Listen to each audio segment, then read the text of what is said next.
Today's episode of the Conspiracy Files is going to be extremely graphic, extremely disturbing, and it contains some information that may change how you view the world. I always start this show with a couple of warnings. Number one, I don't plan on doing anything to myself in the near future, so if something happens, you might have an idea of who did it. Number two, all facts presented in this show can be independently verified by visiting the resources document linked in the description of this show. I release a document for every episode we produce. And number three, all parties are considered innocent until proven guilty in a court of law. And now, let's do a deep, dark dive.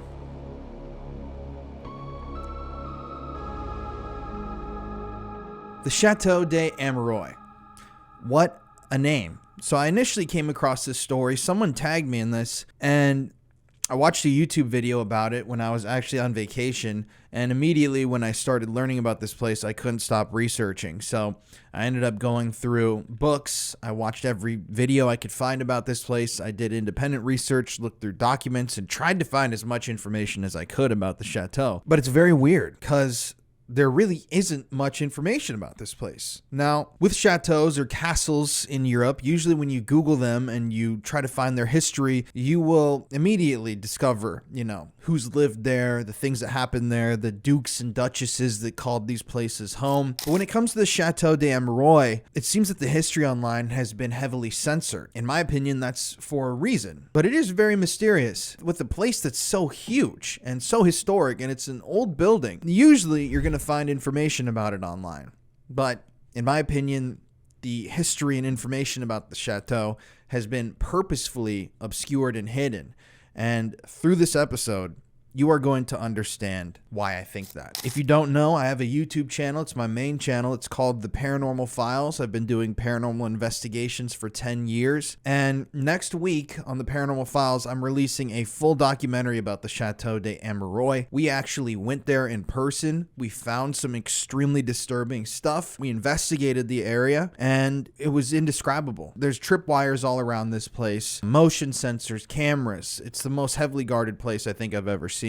And we got as close as we possibly could, and we even, drove right up to the front gate. If you want to see us actually visit this location and what our investigation yielded, what results it yielded, that video is going to be on my main channel, The Paranormal Files, on Monday. But let's get into this. I want to shout out Sabrin Chandler Lewis for researching and helping write this script. She's incredible. Please show her some love, and let's get into it. The Ardennes Forest. A beautiful expanse of rolling hills, towering trees, and rushing rivers. A lush, sprawling region. The dense woodlands and deep valleys cover thousands of square miles, reaching through Luxembourg, France, Belgium, and Germany. The thick foliage evokes a feeling of enchantment, while the rivers and streams bring serenity to the soul. It's the mystical beauty of the place that has drawn lovers of nature for many hundreds of years, but history buffs have their fair share of attraction as well. The history of the forest has been recorded since the Roman times, and the area is littered with historic ancient villages. The Ardennes is even mentioned in a 12th century song about Charlemagne, and the rock Bayard, which resides in the forest, is said to be the very site where the legend of Bayard took place. But the enchanted forest has its fair share of darkness, and contains legends much more sinister than those of the horse that jumped over the river Meuse with one powerful kick. Blood has soaked the grounds of the Ardennes,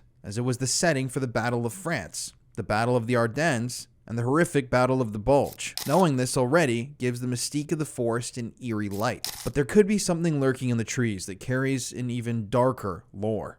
In the gloom of the enchanting forest, a massive Gothic structure looms, its spires reaching to the sky with the spindly fingers of skeletons. The castle in question has 365 windows, numerous as the days of the year.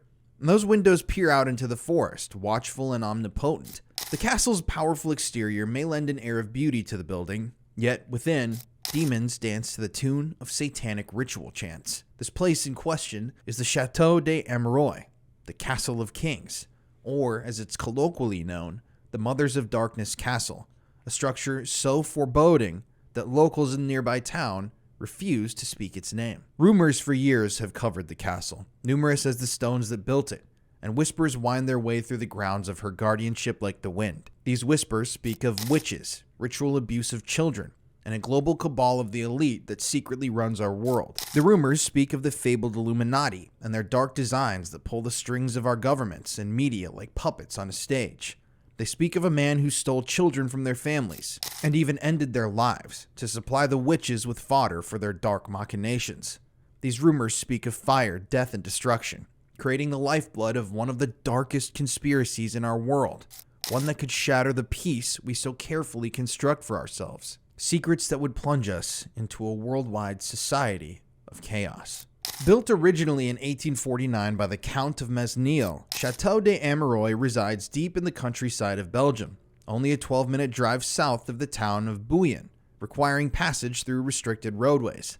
The property was sold to Theodore van der Noot, the 8th Marquess of Asch, in 1859, then sold again 10 years later to Prince Philippe, Count of Flanders, brother of King Leopold II. These new owners were descended from the Saxe-Coburg-Gotha bloodline, the same bloodline as the current British royal family, and the same bloodline as the infamous Vlad the Impaler. Fire destroyed the original chateau structure in 1873, but Prince Philippe commissioned a replacement from architect Gustave Saint-Honoré, and his work, a massive neo-Gothic structure, still stands today. After the prince died in 1905, his 3 kids inherited the castle, after which they sold it to the liege wood merchant Robert Collet for 7 million Belgian francs. The exact date of the purchase is unknown, but Collet later sold the property once again. Alice Solvay, the niece of Belgian chemist and industrialist Ernest Solvay, purchased the castle, and her family continued its guardianship over 100 years later.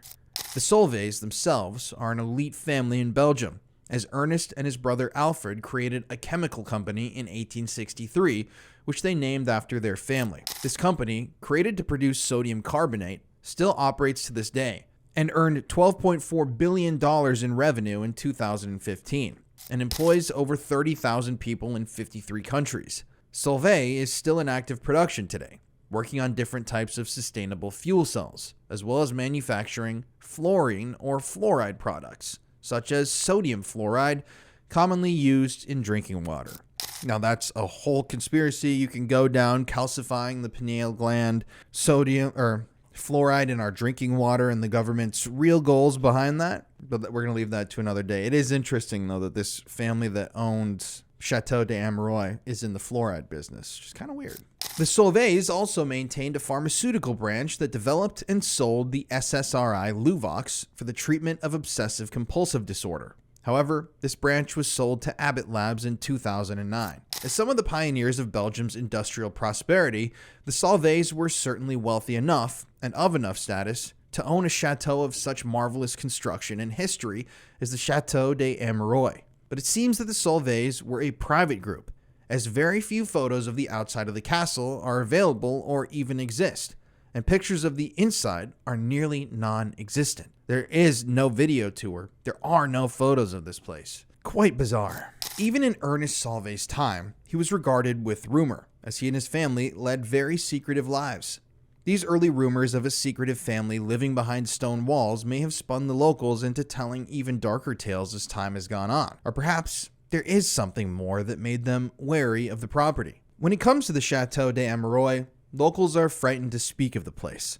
If coaxed into telling their stories, they'll tell you tales of darkness, of things far more sinister than a family who likes to keep to themselves. Locals talk about tunnels beneath the building, secret chambers hidden within the castle, a room with 1,000 points of light in the ceiling, and a low melody that echoes through the woods on Belgium's darkest nights. Some even mention Egyptian symbols representing the sun on the building, pointing to dark occult worship.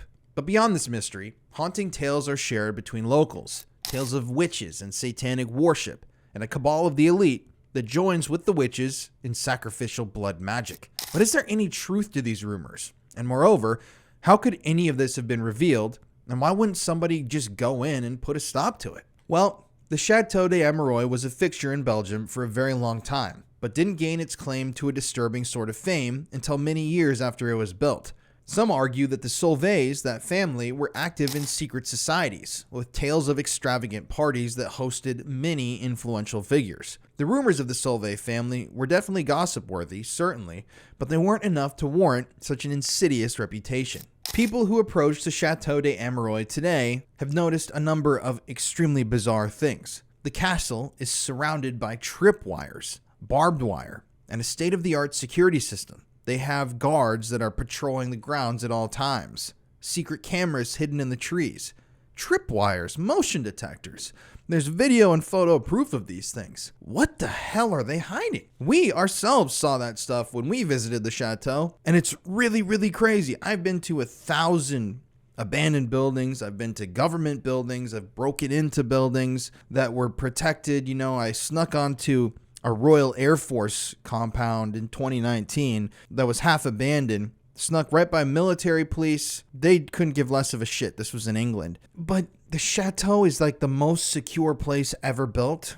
It definitely has a very, very eerie, odd vibe when you're out there. You know you're being watched. It's like Bohemian Grove. And you just know that something isn't right. It feels fucking terrible out there. And it's interesting because though the chateau is a historic building, once owned by a Prince of Belgium, both the National Geographic and the BBC have been denied access to the building by its owners. Yes, National Geographic and the BBC both independently reached out to the owners of the Chateau De Amerois, wanting to talk about the history and wanting to visit the building and show what it looks like inside, but they were shot down.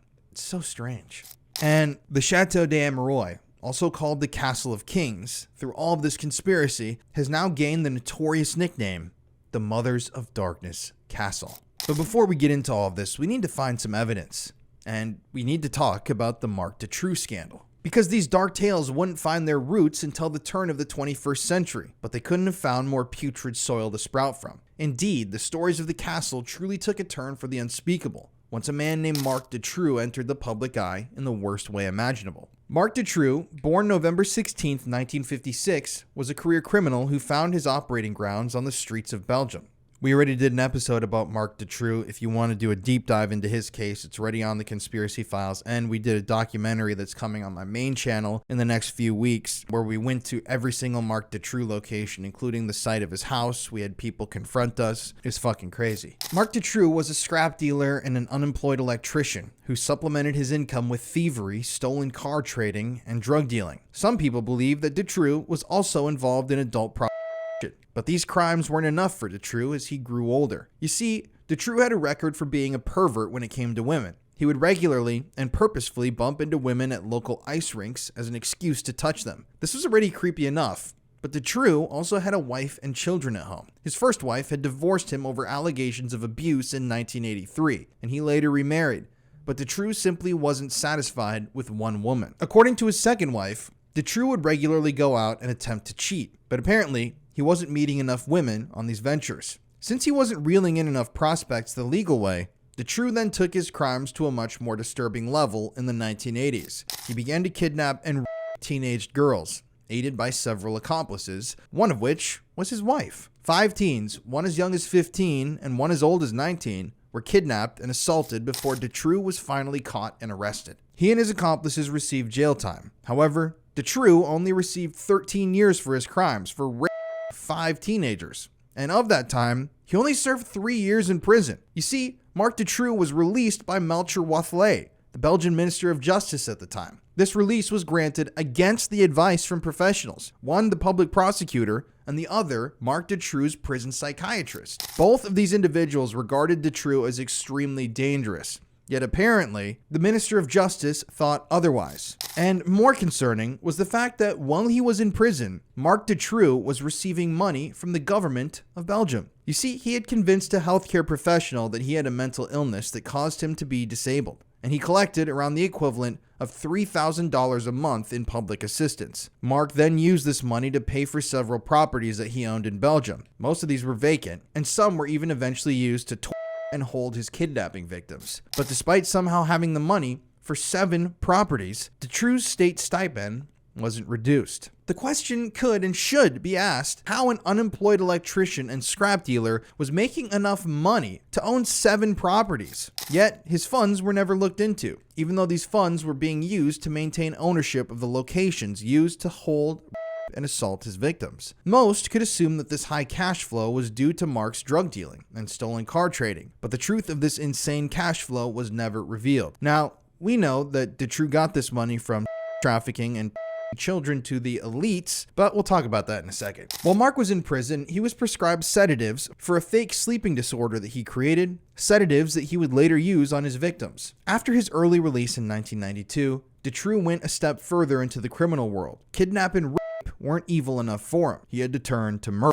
Converting the basement of one of his homes into a dungeon with a hidden door, Dutroux took to the streets, this time targeting even younger victims. And as children began to disappear across Belgium, people began to panic. From June 1995 to August 1996, 6 girls, 2 as young as 8 years old, were confirmed to have been abducted by Dutroux, though some believe that many, many more children were victims of this evil man. And of the 6 victims, 4 were murdered.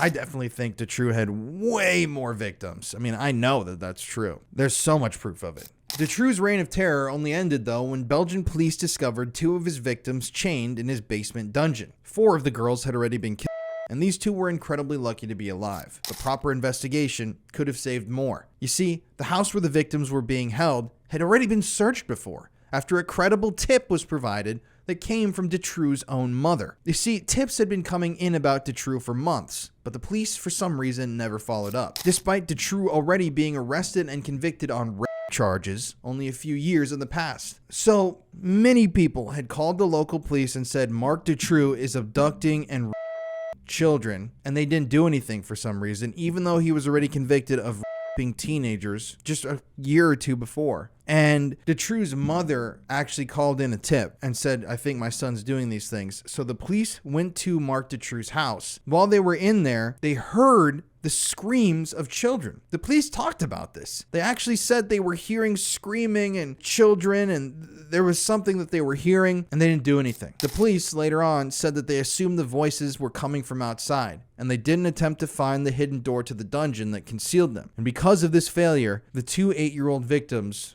would later die. That's right, the police were in the house where the girls were being held hostage. They were hearing the girls scream, acting on a tip about Mark Dutroux abducting and raping children, and they just walked out the door and let those kids die. They should be sentenced to prison. Dutroux was only caught after being positively identified while he was kidnapping someone. He was finally arrested on August 13th, 1996, along with 2 of his accomplices. And as police investigated the horror show Dutroux had left behind, they located tapes and the bodies of children buried in his backyard. But moreover, they discovered the body of one of Dutroux's accomplices, a man named Bernard Weinstein, whom he had allegedly killed because he had become a liability and was at risk of being caught by police. Dutroux had been caught, and he would finally be sentenced to serve out the rest of his life in prison. But a botched investigation would set all of Belgium into a frenzy. You see, aside from the police having allowed the of those 2 8-year-old girls by failing to properly investigate, the Belgian police practically protected every other accomplice of Dutroux's that could have been revealed. You see, throughout their investigation, the police found videos, undeveloped film, and photographs of the victims. However, the police failed to examine them. Furthermore, a speculum, a device used to examine the vagina during a pelvic exam, was located in Mark Dutroux's home and was even handled by police, but it was never sent in for forensic analysis. Why? Then the autopsy of one of the victims proved that she had been assaulted for a very long period of time over and over again. Yet the police claimed there was no DNA evidence, no witness reports, or forensic reports to prove that these assaults were from Dutroux or any of his accomplices. DNA testing was performed, yet no one was informed of the results, not even the prosecutors who would go on to handle the case that would finally shut Dutroux away forever. It was also revealed that the police had failed to follow up on a tip that could have caught more accomplices and saved a young girl's life. One of the 8-year-old girls had been spotted at a nightclub in Charleroi, Belgium, but the police failed to show up at the scene to investigate. This only became more concerning as at the time of this sighting, Mark Dutroux had been arrested for car theft. So that doesn't make sense. Mark Dutroux, at that exact moment, had been arrested for stealing cars, and he was in prison. He was actually serving a sentence. So if this victim was at a Charleroi nightclub during Mark Dutroux's brief stay in prison, then someone else would have had access to Mark's dungeon where the girls were being kept. Mark's wife was apparently left in charge of the girls, yet she later stated she was too afraid to even go near them. Multiple unidentified hairs were found in the dungeon after the home was finally searched. Those hairs were sent to DNA analysis, and these 25 unknown DNA profiles were identified, but they never attempted to match them. So that means you've got 25 whose hairs were found in Mark Dutroux's dungeon, and the police have done the analysis. They can compare these hairs, but they just never did it. And even more disturbingly, a judge lied to one of the case prosecutors about this harrowing fact. Besides all these failures, judges were removed from the case, victim testimonies were thrown out, and one of the victims who came forward about Dutroux was assaulted in the media and called a liar to make her lose credibility in the eyes of the public. With all of this, everyone knew that there had to be something else at hand. Something that simply just couldn't be incompetence. Many could see where this was going. It was clear that the Belgian government was protecting someone, or worse, multiple people. It was revealed that Dutroux was supplying children to a pedophilia ring, and there were accomplices within the business world and the government of Belgium. One of Dutroux's accomplices admitted that the two girls, the two youngest, were kidnapped on the order of a mysterious third party. But then suddenly this accomplice stopped cooperating with the police because of threats. Pointing further to the fact that Dutroux was acting on orders, it was shown that he owned several houses, and by the end of the investigation, they determined that he was worth 6 million francs. The police didn't follow this trail though, but someone else did, thank God. You see, this is where WikiLeaks comes in. Through a WikiLeaks release, it was learned that large sums of cash were sent to Dutroux's wife's bank account, even including from different currencies than the franc. WikiLeaks even claimed, and you can go verify these, I've looked at the documents, that these currencies and this money arrived right at the same time the girls were abducted. So it seems the transfers in values suggested to some that Mark Dutroux was indeed linked to a pedophile ring and that he was the supplier. Dutroux even said so himself. He claimed that he was acting on orders to kidnap the girls. He stated that he personally wasn't a pedophile and that he was supplying these children to other people. It was also revealed that Dutroux was aided in some of his kidnappings by the Belgian police themselves. It became the belief of the people of Belgium that Dutroux was supplying these girls to the government of Belgium, as well as to the business elite. This only became more clear when Jean-Michel Nihoul, a business magnate, was pointed to as an organizer for the parties when children would be supplied to pedophiles, some by Dutroux. These parties were not only organized for pedophiles to assault children at, however, some also claimed that they were a place for sadism, brutal torture, and even the murder of children. Yes, victims have claimed that they were forced to murder other children at these parties. Victims have claimed that some of these high-ranking people in the Belgian government and business class would pay money for the ability to rape and then murder a child. They would film this stuff. I mean, it's the sickest, most twisted shit. Yet much of this was completely ignored by the Belgian government. And when witnesses started coming forward to share their stories, they started dying. In true conspiracy fashion, people who had information suddenly began to in mysterious ways. Overall, 20 witnesses directly involved with the Dutroux case died. There's a lot more that had, partial connections to it that died in weird ways as well. And much of this truth was hidden forever. I mean, this shit is fucking crazy. It's in the episode we did, but this would be like someone was like a witness would be driving to the police station to do an interview with the police, and their car would swerve and smash into a wall and they'd die. Or someone was going to testify to the police or whatever the situation was, but they'd be like talking to the authorities the next day, and the night before they would jump off a bridge and be found drowned in the river. 20 people like that. There's explosions, gunshots, murders, self-unalivings, all that stuff. And if 20 witnesses were killed, how many more were threatened into silence? That's a good question to ask. Moreover, Dutroux's wife, the one who received those bank transfers and received that money for the kidnappings, she was sentenced to prison time as well, but quickly found refuge in a monastery and now lives alongside the nuns who inhabit it. It was clear that something much bigger was going on than just a small gang of sick men. When it was revealed how depraved these men's crimes were and how the government practically protected them and his accomplices, marches were organized across Belgium, one which would be the largest demonstration in Belgian history, with over 300,000 participants. Yes, the Belgian government covered up this story so insanely, and the police, and it just showed that every single person was involved in this thing all the way to the top of the Belgian monarchy and government, that 300,000 people got out on the streets protesting the government for being pedophiles. This case almost led to a full-scale revolution against the Belgian government, and after the events of the investigation, nearly a third of Belgians with the Dutroux surname legally changed it to have no association with the criminal. So eventually, Mark Dutroux was sentenced to life in prison in 2004. And after the trial ended, the case files were sealed and heavily redacted to ensure that no one could ever stumble upon the grisly truth. That's one way governments enact cover-ups. They seal files so that nobody can ever look at the truth of what really happened in these cases. WikiLeaks, though, wouldn't let that stand. In 2009, they made sure to publish what they could find for the public to view. But the Belgian government acted quickly. They scrubbed these documents from the internet as fast as they could and ensured that no one could look in on their dirty secrets. They claimed that they removed the documents from the internet because certain people were named who were innocent, but who had been mentioned during the investigation. The government of Belgium said that they didn't want these people facing unjust scrutiny, so they were hiding the documents from the public eye. This only confirmed to people who looked at these documents their suspicions that these perpetrators were sky-high members of society, that the government of Belgium was hiding an elite pedophile ring that operated right under the citizens' noses. Moreover, the Belgian X-Files, as they were called, were later released, detailing the accounts of witnesses. All the details of this case made it clear that high amounts of money were involved, as well as blackmail and a sophisticated organization that protected its members. You see, themes of blackmail and pedophile rings are extremely common, especially in the Western world. Just look at cover-ups like the Franklin cover-up, Jeffrey Epstein, anybody, J. Edgar Hoover, Roy Cohn, everybody. I mean, these people are all involved in blackmail. It's a political thing.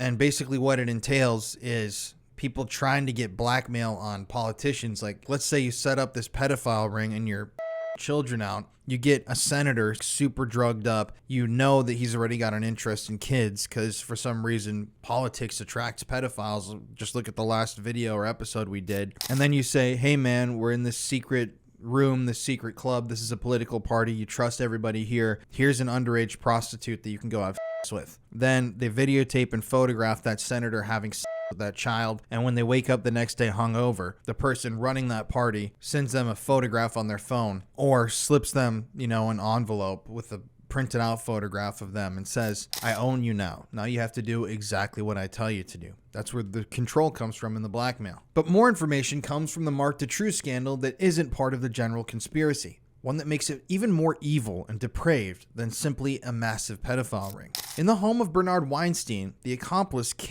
by Mark Dutroux, an undated letter was found. This letter was supposedly sent by someone called Anubis, and mentioned gifts for a high priestess. There was even a designation about the age and gender that the presents should be. The reason for these gifts was that a very special ceremony would soon be taking place. This was all written down in the letter. A cult in Charleroi, one of the main locations for Dutroux's crimes allegedly, had a member who used the very same alias. The cult that this member belonged to was called Abraxas, a satanic sect operating in Belgium. In late 1996, the police followed up on the note and raided their headquarters, the Institute of Abraxas, with 150 police officers. Police took away full bags of papers, video cassettes, and even a whole refrigerator. The news outlet Irish Times even said that the police took away black magic ritual implements and human skulls. The high priestess of this satanic cult, Dominique Kindermans, later spoke to the police and stated that, of course, she had no knowledge of Dutroux nor his accomplice Weinstein. But more kept coming out. An abandoned mine complex was searched nearby in the suburb of Jumet. The authorities believed that abducted children kidnapped by Dutroux were being held inside of this abandoned mining complex. This is because Dutroux had written about this and drawn out diagrams of it before he was arrested. A spokesman was then asked to comment on the link between Abraxas and the mining complex. However, this spokesman refused. And Abraxas is insane. So if you actually dig into this case and you actually do the research on this thing, a lot of people that I've spoken with about Dutroux, when you bring up this Abraxas angle, they want to say, oh, there was nothing definite ever proven there. There was no concrete connection. And I'll say true. There really wasn't anything that was initially discovered, at least to our knowledge, inside of the Abraxas compound, which now that I say that out loud, it's like you got 150 police officers. They obviously thought something was going on there. The Belgian police were already corrupt as fuck in this case. So it's like, even if they found, 15 rolls of child, it's not like they would come out and say that. I mean, it's really weird, but there's some really weird things about Abraxas. The main thing that when you talk to people, they say, oh, they were just kind of a scapegoat for Mark Dutroux. But that's, in my mind, untrue. I mean, the letter itself is extremely bizarre. It's written directly to Bernard Weinstein. It's in his house. I think it was the night before or the day before the raid on Abraxas. Witnesses who lived in the area that surrounded their temple, they actually saw members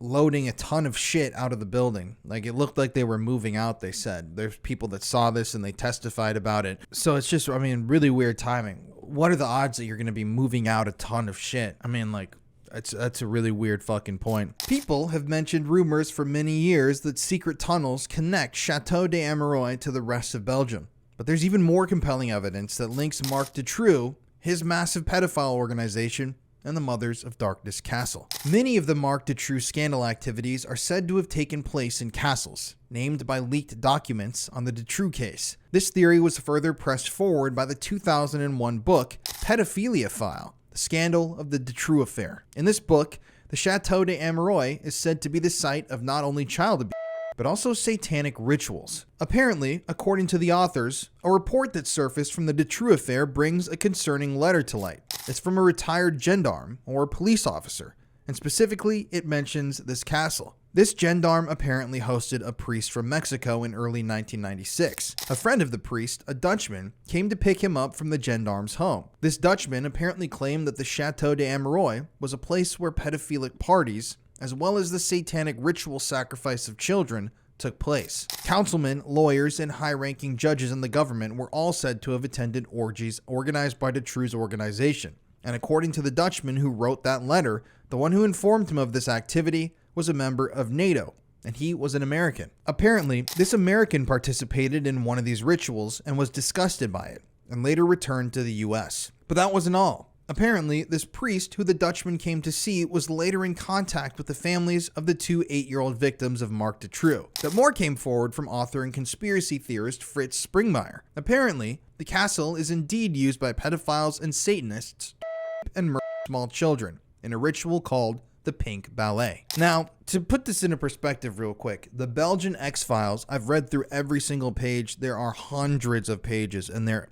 some of the most incredibly disturbing shit I've ever read. They're all essentially summaries of testimony or direct testimony from victims and witnesses of Dutroux's crimes that were, I believe, mostly, if not completely, deemed unusable in court. So they had hundreds and hundreds of pages of testimony of children talking about getting naming people's names, talking about watching children get I remember one of the things I read was this girl watched these men make another little girl, I don't even know how to say this, she had no clothing on, and apparently they made a dog do things to the girl, and then they allowed the dog to eat the girl from the privates up while she was alive, and they filmed this whole thing, and the men were laughing watching this. We actually visited the place where that was supposed to have happened in our Dutroux documentary, but that's just one. There's thousands of things like that these children are claiming happened, and the police completely ignored all of them and said that, yeah, this stuff didn't happen. These are just,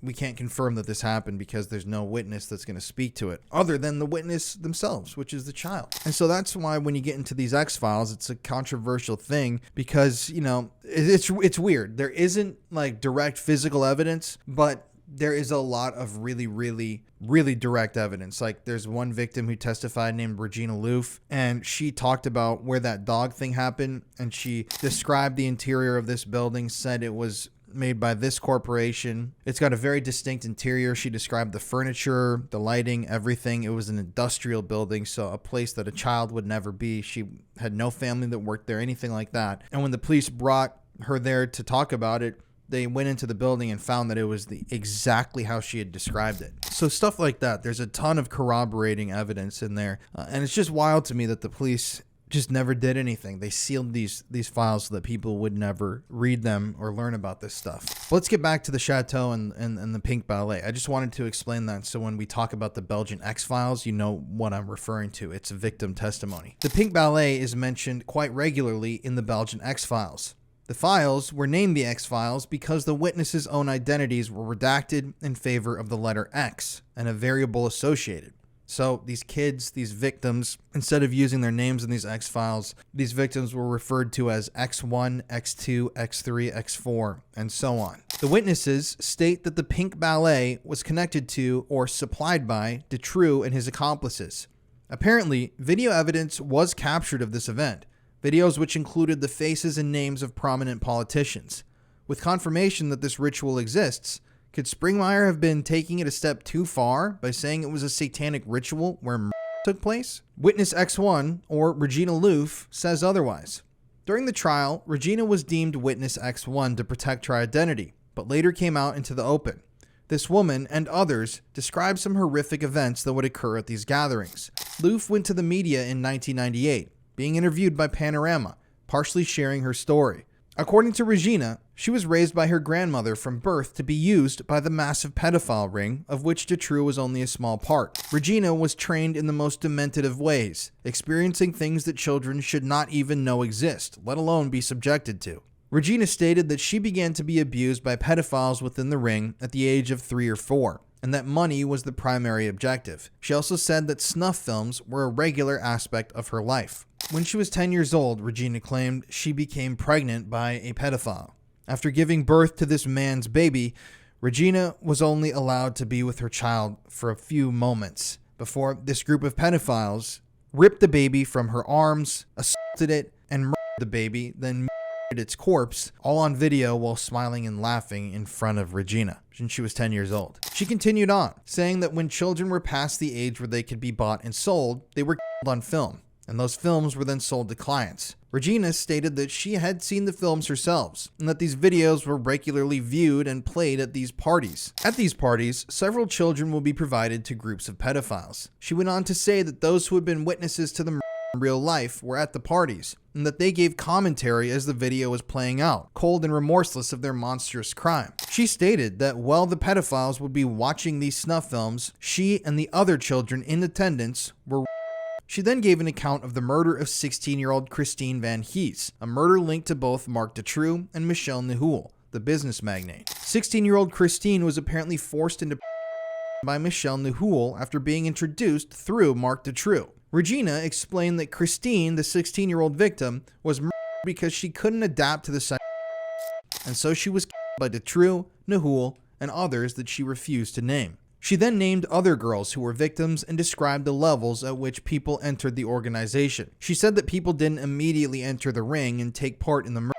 She said that people were introduced slowly over time, and as they became more trustworthy and moved up in the ring, they were pressed into further atrocities. At first, she said, these men would have to engage in a pedophilic with girls bordering a legal age. But then, as the men moved up in the hierarchy of the ring, they would take part in bestiality, sadism, torture, and at the highest levels, ritual murder. But not just anyone could join. They had to be powerful and have good connections that the ring could make use of. Regina said that it was just as much about maintaining contacts with the elite as it was about pedophilia. Regina didn't share everything in her Panorama interview, however. In one of her testimonies, Regina talked about something that makes one's blood run cold. At an unnamed castle, children, according to Regina, were forced to strip naked except for shoes, and were then told to run off into the forest. Behind them, men with dogs waited to chase them. Regina was not a victim of the hunting party in this testimony. She said that she was forced to participate in the hunt. She was told she had to go hunt and murder a child, or that she would be killed herself. Interestingly, one supposed survivor of satanic ritual abuse discussed something that she experienced, a situation so exactly similar that it could have been at the same event. At a party attended by members of the ruling elite, according to this victim, children would be stripped naked except for tennis shoes and allowed to run into the forest. Behind them, the members of the elite chased them, wearing masks, armed and ready to kill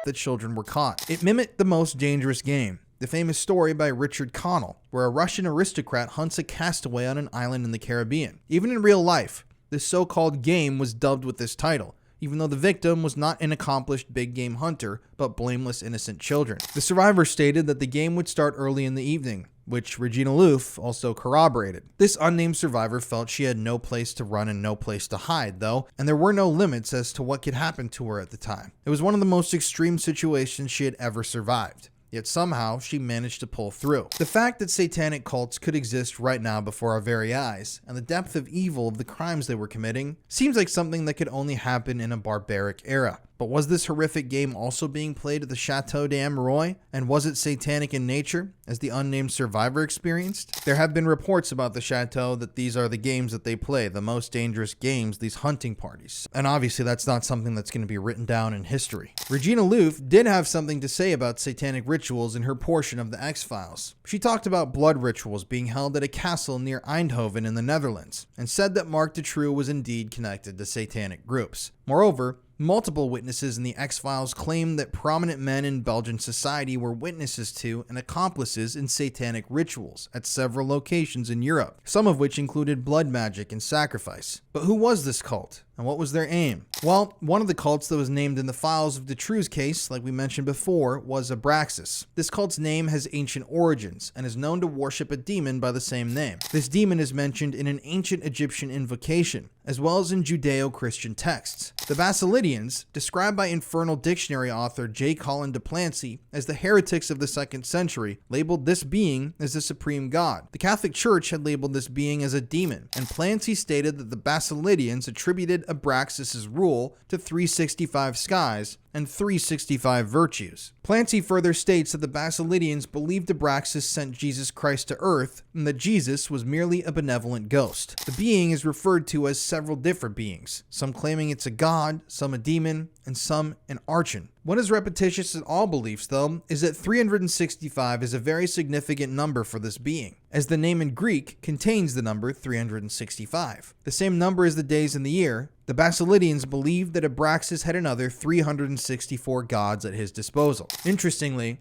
the Chateau de Amerois has exactly 365 windows. Abraxas in ancient amulets is depicted as a being with the head of a king and a serpent, or 2 serpents for feet. In the amulets, a word is spelled, possibly related to abracadabra, the ancient ritual incantation meant to ward off illness, misfortune, or harm. Above his head, he holds a whip. This connection was discovered in the note to Weinstein sent by an anonymous member of a modern-day Abraxas cult. Dutroux received aid in kidnapping children for the pedophile ring he was employed by, apparently from police who were also wrapped up in his scrap dealing and car theft. Interestingly enough, the publication Der Spiegel announced that 4 Belgian police officers were discovered to be Abraxas members, with one serving as the cult's treasurer. One of the witnesses to the cult implicated Prince Alexander de Merode of Belgium in a black mass where children were and babies were and sacrifices of both animals and adults took place. Apparently, the murderers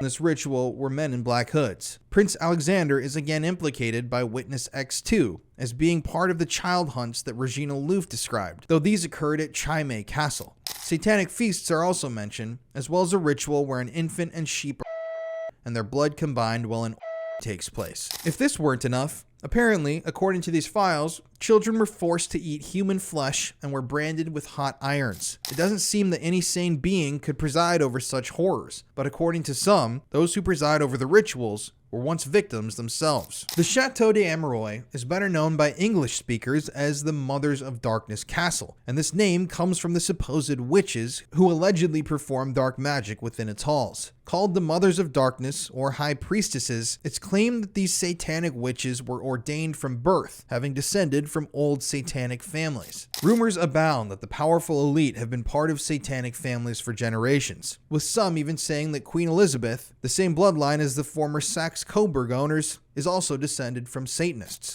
The Mothers of Darkness, or the witches of the Chateau de Ameroy, are said to have been the subjects of satanic ritual abuse from an extremely early age. These rituals are alleged to contain physical, sexual, and mental abuse. This abuse results in a dissociative disorder that allows children to be programmable, so that as they grow older, they will willingly participate and even perpetrate the abuse of children. This dissociative disorder is typically multiple personality disorder, now known as dissociative identity disorder. This abuse that these children suffer at a young age fractures their minds early on due to the continuous trauma. In dissociative identity disorder, a victim's personality becomes incredibly warped as a way to deal with the extreme suffering they faced as children. Because they were trained to live with the trauma, they become accustomed to it, and they're groomed to take part in it. The result of mental trauma is well documented, with sexual abuse survivor Paul Benassi, famed for speaking out against the Franklin Credit Union pedophile ring, suffering from the same disorder, claiming that he too was abused as a child in order to be programmed. But back to the witches of the chateau. According to people who've researched this matter, when these women, the mothers of darkness, have reached adulthood, they're finally able to continue the cycle of violence that dominated their whole lives as children. Now that these women are adults and hardwired to accept the trauma, they perform these horrific rituals at the behest of the elite, doing their bidding regardless of the cost. Now, where does all this information come from? I mean, it seems like we're just pulling this from thin air, right? Well, Regina Louf can be cited as a source of evidence in this case. She stated in one of her witness testimonies that she was forced to participate in the abuse as she got older, already having been programmed to accept the abuse from her earliest days. From a young age, Regina was programmed to accept the traumas of her life, even apparently forced to at some points.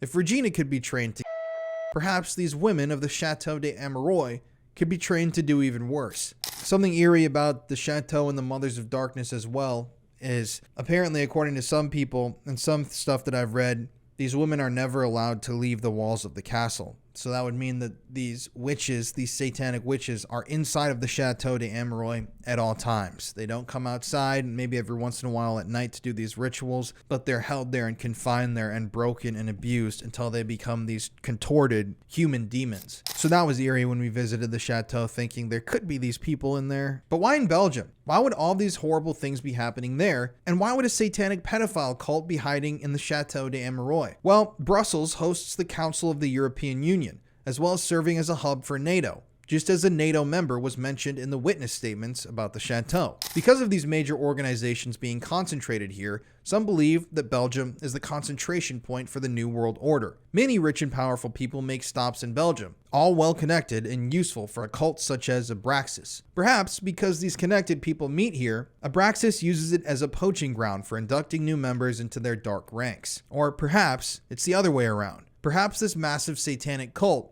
with satanic ritual sites mentioned across Belgium, Holland, and the Netherlands, placed their own into these positions of power and flourished from there. There are more supposed satanic estates in Belgium itself. We visited a few of them. Certainly, the Institute of Abraxas and Chateau de Ameroy aren't the only ones. These rituals are said to bring the members of satanic cults power, fame, and riches. These kinds of lures are exactly the type that would lure those seeking power in Europe and world governments in. Such a thing could lure anyone, even if they aren't willing to do what's asked of them. Apparently, one such man exists who saw the inner workings of the cult and said no. His name was Ronald Bernard, a Dutch banker. He's gone on interviews, he was a whistleblower, and he claimed that the world's elite did participate in these satanic rituals, those that involved the abuse of children and torture. But how would he know this? Well, Ronald Bernard was one of the men they asked to attend, and he did. But he found that he couldn't stomach what these cultists were doing behind closed doors. This is pertinent. All this made me believe.